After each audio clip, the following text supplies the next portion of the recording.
Seterusnya, Pengerusi Pertubuhan Badan Bukan Kerajaan NGO Antarabangsa, Dato' Dr. Mustafa Ahmad Merikan dipilih sebagai penerima anugerah utama Semarak Cinta Rasul sempena sambutan Maulidur Rasul tahun ini.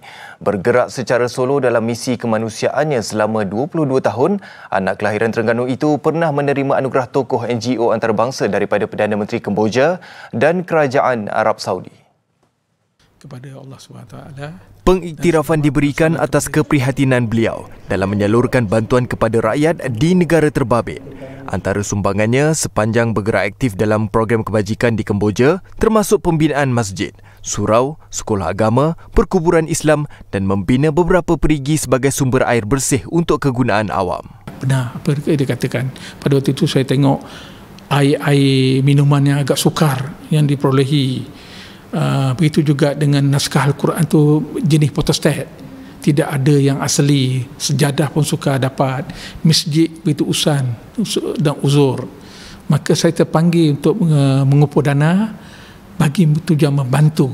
Pembinaan saya bermula daripada telaga.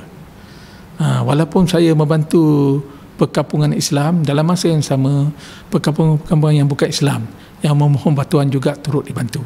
Sumbangan terbesarnya mengadakan rundingan diplomatik dengan kerajaan Kemboja bagi membebaskan 47 tahanan warga Malaysia di penjara negara berkenaan Februari tahun lalu. Situasi pandemik COVID-19 yang melanda dunia ketika ini tidak mematahkan semangatnya untuk terus menyalurkan bantuan kepada golongan memerlukan. Beliau kini memberi fokus menyalurkan bantuan kepada golongan terjejas di dalam negara, termasuk sumbangan pelitup muka.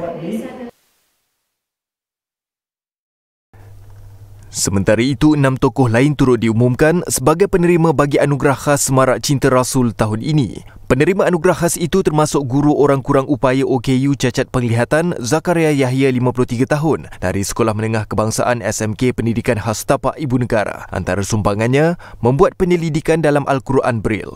Presiden Pertubuhan Anak Yatim Malaysia Profesor Dato' Dr. Tengku Mahmud Mansor 79 tahun turut menerima anugerah itu berdasarkan sumbangannya membantu anak yatim dan golongan miskin melanjutkan pengajian di University College Bestari yang ditubuhkannya. Manakala Ketua Pegawai Eksekutif Hidayah Center Foundation Nicholas Sylvester 54 tahun diiktiraf atas sumbangannya menabur bakti melalui kerja amal serta menterjemahkan Al-Quran ke bahasa dusun. Pengerusi dan Ketua Pegawai Eksekutif Syria Care Siti Sakinah Mio Omar Baki 52 tahun juga menerima anugerah itu berdasarkan sumbangannya dengan Syria Care serta terbabit dalam misi kemanusiaan. Pengarah Kawalan Penyakit Berjangkit Kementerian Kesihatan Dato' Dr. Nur Hayati Rusli 55 tahun pula diiktiraf atas sumbangannya menambah baik sistem pemeriksaan perubatan Jemaah Haji Malaysia serta mewujudkan Crisis Preparedness and Response Center NCPRC. Seorang lagi wanita yang juga pendakwah bebas Zawiyah Hassan 65 tahun menerima anugerah sama atas sumbangannya menjadi pakar rujuk isu wanita dan kekeluargaan.